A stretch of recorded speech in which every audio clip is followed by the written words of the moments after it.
Good morning, everyone, and happy Wednesday. Wednesday is my favorite day because it's the Avero Advisors live stream. Thank you so much for joining us today. I'm Megan Seaton. I'm the Vice President of Strategic Growth here at Avero. And what that simply means is that I get to engage with an audience just like you all and share the Avero story across the country. Today, I have Mr. Robert Kornovich with me. He is our VP of Client Success. So when I bring in the business, he delivers the business. So, Robert, good morning. Thank you for joining me today. Good morning. If today is your first time joining the Avero Advisors live stream, please let us know where you're joining from and please ask us all the questions. We love it when you guys engage with us and ask the intriguing questions that you do. This is a great way to get free advice if you have any type of technology transformation project coming up within your organization. Also, if you are joining for the first time, Avero Advisors is an independent third-party consultant, and we specialize only in the public sector, helping our clients and future clients to modernize and become more efficient, sometimes through the use of technology, but sometimes just through business process re-engineering and assessing the overall organization to figure out ways in which you can run your organizations more efficiently. All right, that was a mouthful. Today, we are going to recap NAHRO, which is the National Authority of Housing Redevelopment Officials. We just got back from Phoenix last week. We had a great time meeting with all of the housing authorities, all the commissioners, executive directors that came by our booth. And I really just wanted to hop on and recap what we heard at the conference. We weren't able to go to the conference last year due to a hurricane. So I thought this year was very eye-opening. Some of the things we heard around AI and some of the needs that our future prospects have. So RK, go ahead and just, for our new viewers, introduce yourself, give a little background. And I know you're very passionate about housing authority. So tell us a little bit about that as well. Yeah, so I'm actually based here in Phoenix, so it was nice that the conference was right here this year, and it was exciting to be able to participate both with my local communities that are represented here in the Valley of the Sun, the Phoenix area, as see some clients, some potential clients we've been talking to, and some faces that have moved from one organization to another.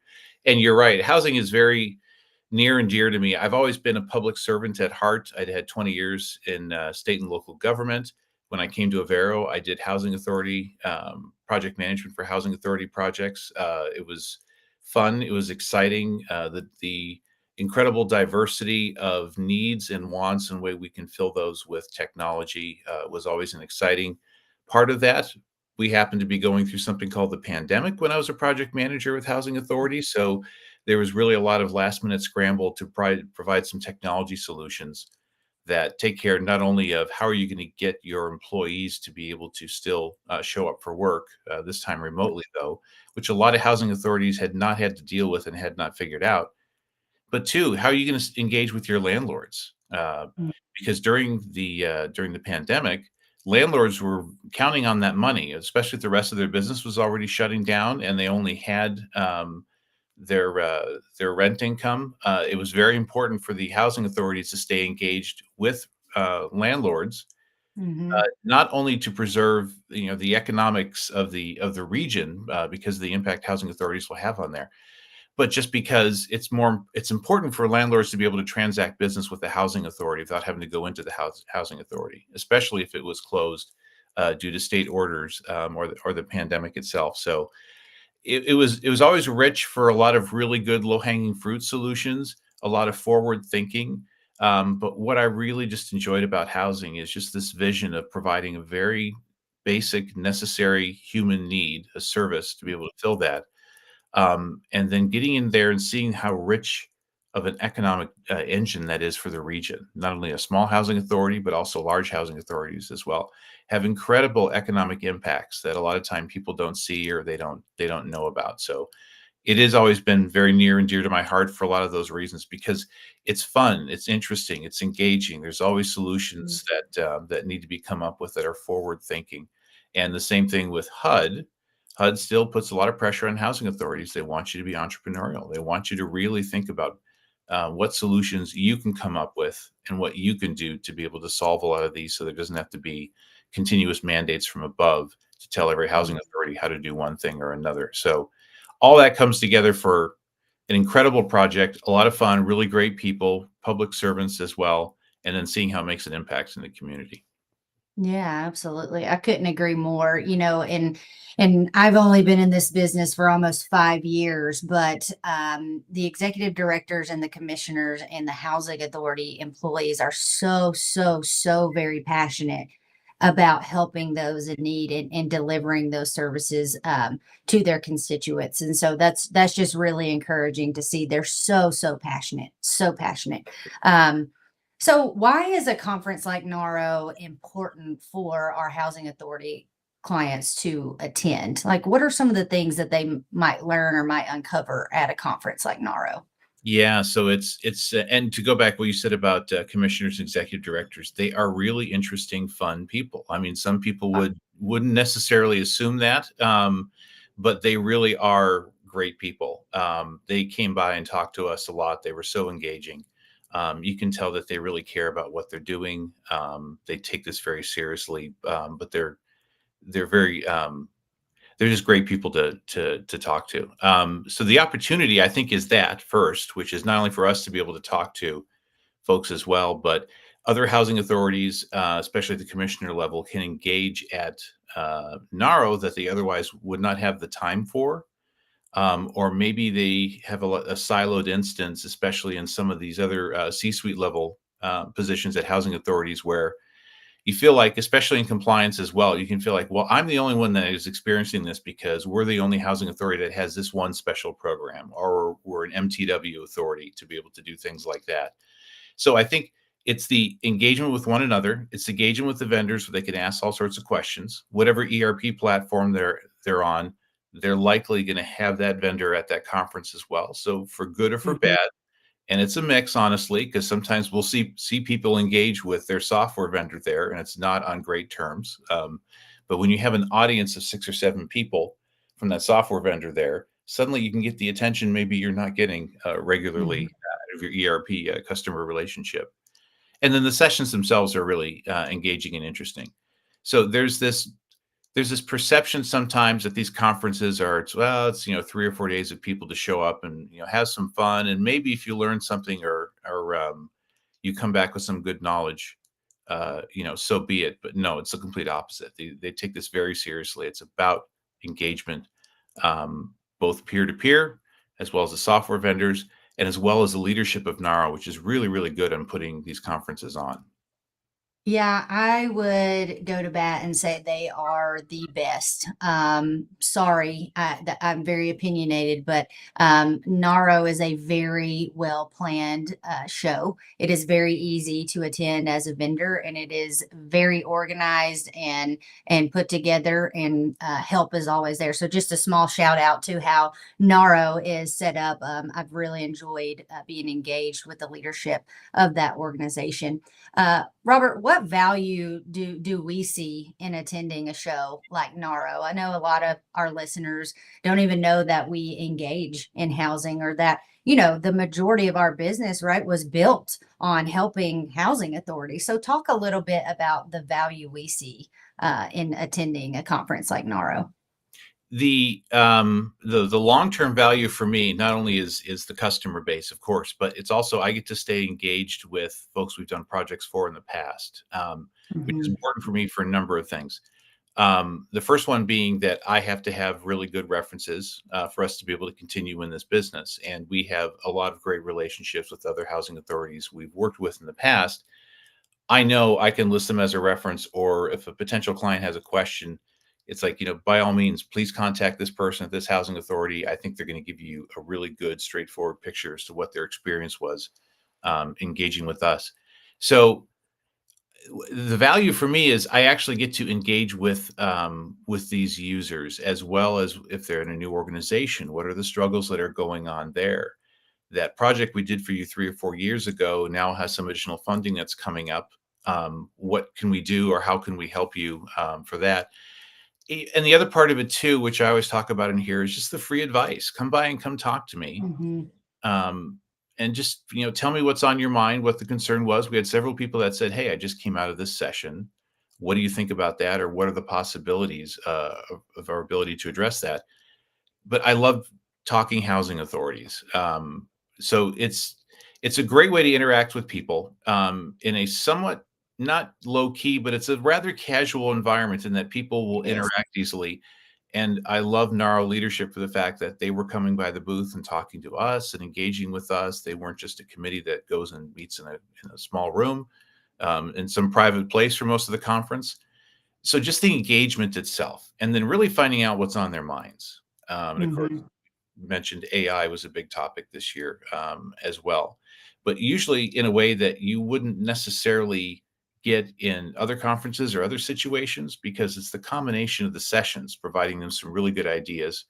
The way they run the sessions, which I think is very well done, the fact that folks take the vendor exhibit hall seriously.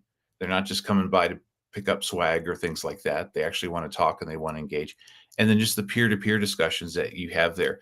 We get to be a part of a lot of that. And that's just irreplaceable. And the engagement we get to have. And honestly, the respect we have as well Right. with our current and former clients is so important. And that's what makes these conferences useful, fun, and engaging. Yeah, I would agree with that. I love the engagement. I love the education piece behind it, right? Because if you've never been through a technology transformation, and especially in the housing authority, I could be wrong in saying this, but they always feel like they are way more behind than anybody else in the local government space, right? Just because they don't have the resources, they don't have the time, right, to really pull themselves out of the business to really think about how to modernize or what that could even mean, right? A lot of the people who work in housing, they have trouble recruiting and retaining young employees, right? Because they are so far behind. So my point is the education piece around how we can help them, help pull them out of the mud, if you will, to help them modernize and help them automate some of these processes. Because we talk to a lot of agencies that they don't even have an online intake application,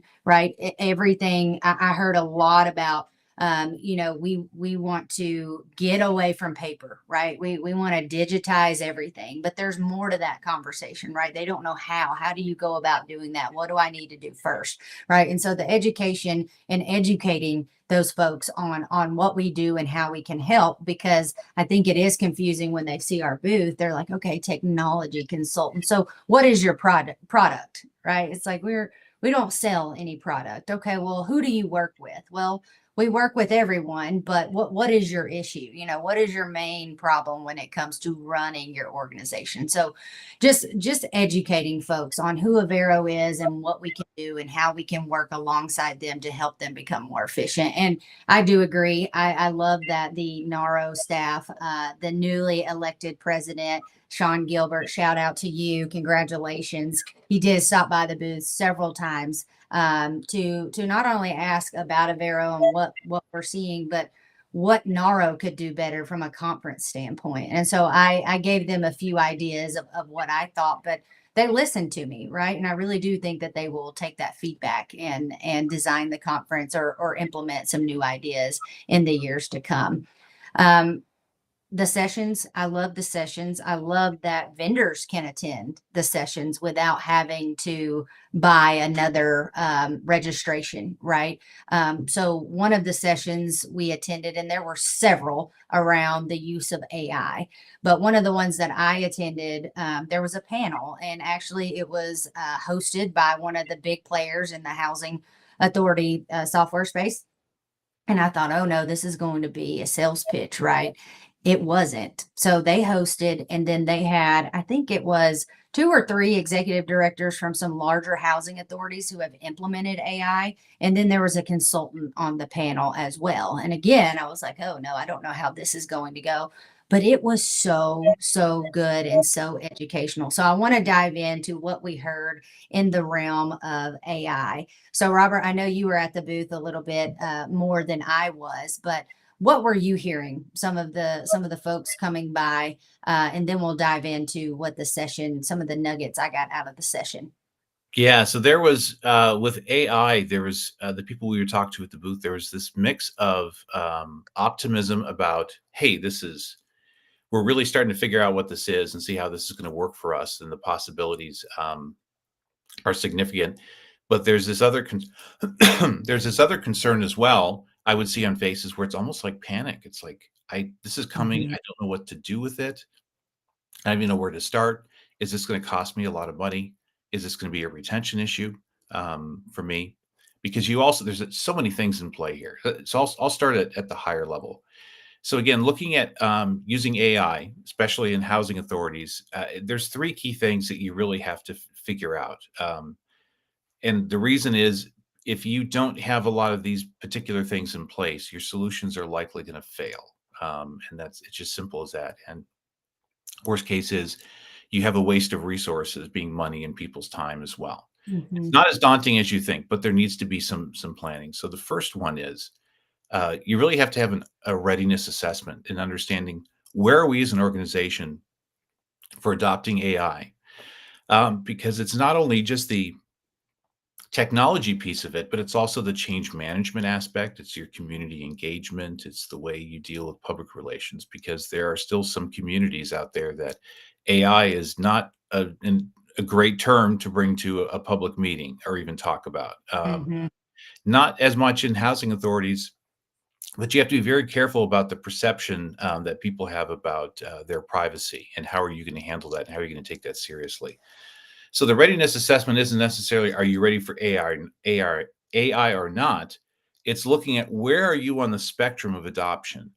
Are you Yep. going to be someone that you're going to be pretty risk averse, and so you need to have a different approach to trying out these AI tools, something that's been well proven. We don't want to be the one that tests this technology and is on the cutting edge. We want something that's actually proven and useful. And Right. through several degrees, getting to the other end of the spectrum, which is, hey, we're big time risk accepting, risk taking. Let's go for it, because I really want to see this stuff spun up fast. The technology leapfrogs over itself every couple of weeks or months. Let's just dive right in. First thing is to understand as to where your organization is in that perspective. Doesn't do Mhm. you good if you're a CIO or an executive director and you're really forward thinking on AI, and most of your staff doesn't want to touch it, doesn't want to adopt it, doesn't understand it. Your citizens you serve and house are suspicious of it for one reason or another. And if you have a governing body that's like, I don't understand any of this stuff, I don't, you can't just come and ask me for money on something that I don't see a solution on. So the readiness part of it covers a lot of just the groundwork as to, where are you as an organization and where are you going. Um, Policy is very big with me, in that if you don't develop an AI policy, to acceptable use policies within your organization, your end users, your housing specialists, and even the citizens you serve and house, and your landlords, they're going to figure it out on their own instead. So the big thing being PII, and having to control that, because housing authorities are so rich with that personal information. It's medical, it's tax information, it's legal information, it's immigration status, it's some it's the amount of information that, just with housing someone, or at least getting them through the intake process, is an incredible amount of PII that's exposed there. The example I always give is, if you have a housing specialist and someone calls and they're speaking a foreign language that the specialist doesn't know, they're going to grab their phone and fire up Translate and start Mhm. getting that information, so they can at least work with that person. You don't know where that information is going. It's that person's giving you a social security number, they're giving you medical information, they're giving you tax information. You have to develop policy that helps control how your employees and everyone who engages with you is going to handle that information. Otherwise, employees, and not for nefarious reasons, are going to go out and use their own AI tools to make their job easier, and their interaction with people a lot easier and a lot more streamlined.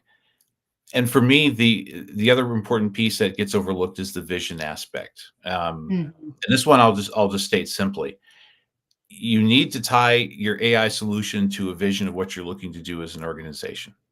This is the area where, hey, let's chase this down because it sounds cool and it would look really interesting and people would love it if we did this. If you don't tie it to a long-term vision that the housing authority is looking to do as part of your mission statement or as part of your special programs, in 6 months, you're going to stop using that technology and you're going to go, well, it was really interesting, but it never really actually did anything. It didn't save time. It didn't meet the goals of what we were looking to do. So really have that vision, marry that with the policy, and see where you are as an organization. And then you're able to step out and start adopting a lot of these AI tools that, again, leapfrog over themselves every couple of months. And you'll be set up going forward to be able to take advantage of every new opportunity that advancement in AI provides you, because you'll have the clear vision as to how we're going to do this, how are we going to adopt this, or be able to go, nope, that's not part of the program of what we're looking to do. We're going to pass on that. Let's focus our time and effort in these other things. Yeah, absolutely. And I'm going to go back to one of the things that you said about personal information, right? We had a conversation with the commissioner at our booth, and one of the examples he said, if my employees, if we don't have AI implemented, and one of my employees are using Chat GPT on the side, and they tell Chat GPT, hey, here is Sally Joe's housing application, right? Read it and pull out all the relevant information so that I don't have to read through it, right? Or whatever the automation is. Yeah. Pull it out. Where does Sally Joe's, application go once it's uploaded into GPT? Who knows? What you don't know. It is that data is used to train GPT, right? And so all of a sudden, all of Sally Joe's personal information is out in the abyss, right? So the last thing that you want to do as an organization is not talk about AI, right? And I think that's where some organizations are. They're scared of it. They don't want to talk about it. But I think step one is starting to talk about it, and starting to talk about ways in which you can use it, and even training the end user on how to use it and how you want them to use it. But I think, RK, it goes back to what is the vision for your organization. One of the executive directors that was on the panel said, the first step was we met with all of our employees and we just started having a conversation about AI, about Chat GPT. And we asked them, what are your thoughts on how we should utilize this? What are your processes that could be a little bit more automated? And so there was this information session, but idea sharing, and from there it was documented and they implemented some of the practices, but they had to go back to IT and change some of their policies to ensure that whatever they did discuss was safe and secure, and it wouldn't be pumped out into the abyss, into the universe. So I think if you're not talking about AI, you need to start talking about it, because it's here and it's not going away, and it is rapidly, rapidly, rapidly evolving very quickly. Small plug. I did put a QR code in the top right-hand corner on our AI assessment and how we achieve readiness, or help organizations achieve readiness. And as RK mentioned, it's more or less an assessment of where you're at on the spectrum and how you get to the next level based on what your organizational goals are. So go ahead and download that. We have had some success with that in some housing authorities, actually. So RK, do you want to talk a little more about how we go in and the maturity model and what we've done? Yeah, so there's another level of complexity that you're going to have to face either today or further down the road. Because again, you, your employees are already using AI. I mean, hopefully that doesn't come as a surprise to a lot of people. But your employees, the citizens you serve and house, are already using it. Your landlords are already using it. It's already there. It's first just getting a picture as to how is my organization controlling that, because there's another layer of complexity that you have to look at, which is you have to look at biases in some of the way you use AI. This tends to come more towards the reporting aspect. When you get into some like really super automation and dashboarding, you have to be very careful as to what AI platform you're using. And there's inherent biases that can be built in by the data that you feed it that you have to be careful of. A lot of just the basic interaction stuff we were just talking about, being able to translate a letter into 17 different languages, or being able to set up just a basic intake process for collecting data, or having your phone system automated through a lot of AI solutions, or your community engagement, all those sorts of things have a little bit of that. But when you really start diving into reporting and you start using AI to solution a lot of complex issues, or design a program for you for housing disabled vets, that's when you get into another area you have to be very careful of, which is the information I'm putting inside this AI platform, or the way this AI platform is set up. Is it going to cause ethical issues because there's going to be biases, intention or non intentional, that are popping into there that in your regular reporting and handling of data as a housing authority is simply not there, because you have a compliance aspect of it as well. So you have to be careful as to where you're going to marry the compliance, the ethical Mhm. aspect of it, and how am I going to be using some of these very skilled platforms. The best way to do that is the people doing that need to have that training, and they need to have that sort of understanding. It's a surmountable thing, but there still needs to be some education that's part of that, and that way people are handling the data, and not because there's an inherent bias causing a major issue. It's because even with some of these smaller biases, it's going to skew your data, and you're not going to get the accurate data you're thinking of. Because again, whatever you feed it, what information it has, the ability for it to share a knowledge base, which you have to be very careful with because of PII. These all Mhm. factor into how you can use the tools. So there's a layer of complexity that needs to be looked at as well as you get further down the road. Or say you've already adopted this and you're not even thinking along those lines of, you know what, I really need to take a look as to how this information is being fed into the system and how it's being extracted, because there is something that's coming through on this um, that is potentially going to be a problem with policy or with the public. Absolutely. And I mean, it all goes back to, I think the best way to do this is to bring in, here's another sales pitch, guys, sorry, but to bring in a consultant, right? And do an overall strategic plan, right, for your organization. Because maybe you don't need to implement AI, or maybe you do, or maybe you don't need to upgrade your housing authority software or your ERP, or maybe you do. But bringing an expert in who is unbiased and shares an unbiased opinion can help you prioritize where you need to be, and what we can help you vision as well, and what you want your organization to look like in the next 5 to 10 years. But don't get stuck. Don't get stuck in the past and doing things the old way, because, well, as I mentioned earlier, you want to make sure that you can retain your employees and that you can recruit younger talent into these markets. So, um, okay, I think we talked on all things AI. Is there anything else that we should hit on in terms of NAHRO and what we learned? AI was really the topic of conversation. We had a lot of vendors come to our booth to share their products, right? And how they could help our business automate some of the processes in terms of RFPs and different things. So that was eye opening as well. Anything else that I'm missing in terms of NARO?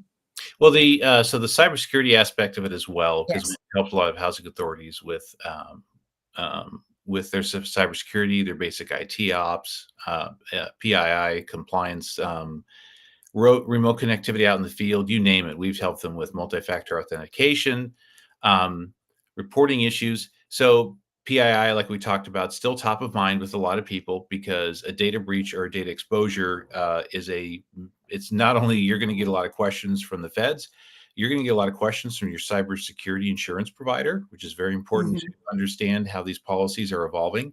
And if you have the tools as an organization to be able to show your cybersecurity insurer, or your municipal risk pool, maybe that's the way, or you self-insure, is understanding where that risk is today, because things are a little bit different than they were 6 months ago. And that strategic plan that you have that's 5 years old, it's probably not serving you very well. And it doesn't have a lot of new considerations that need to be involved. So PII, cybersecurity insurance are constant questions and things that we talk about. You mentioned community engagement tools, Mm. along with employee retention and recruiting, which is so very important. You have an audience that expects a lot of this technology to be there already. They figured you would have most of this solved.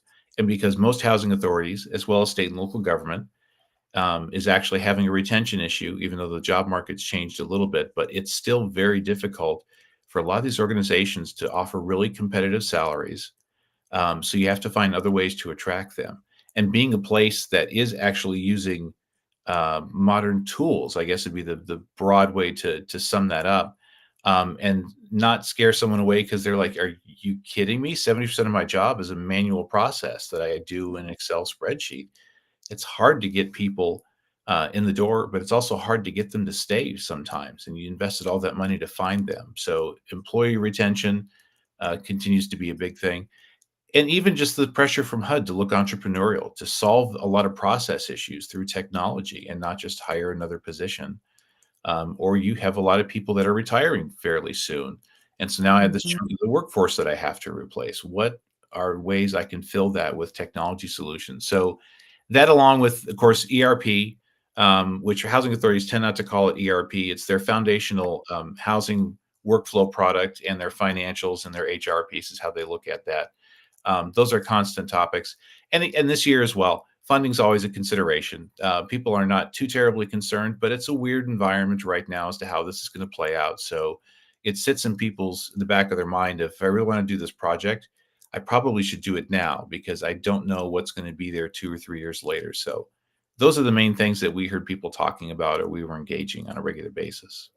Yeah. Oh, and one other thing that came up on the panel discussion, there was someone in the audience who asked a question of how do you coach your end user or your employee not to rely too heavily on like a chat GPT or language model. And so I thought that was an interesting conversation because I think that's good advice for anybody that's in the workforce right now. We can become very reliant on chat GPT, and how do we coach our employees on how to not rely so heavily on it. And one of the answers that the panelists gave was don't be a lazy chat GPTer. And what he meant by that is don't just copy and paste. Everybody can tell if it's you or if it's a robot, right? So be mindful of that. But do you have any advice to that question, RK?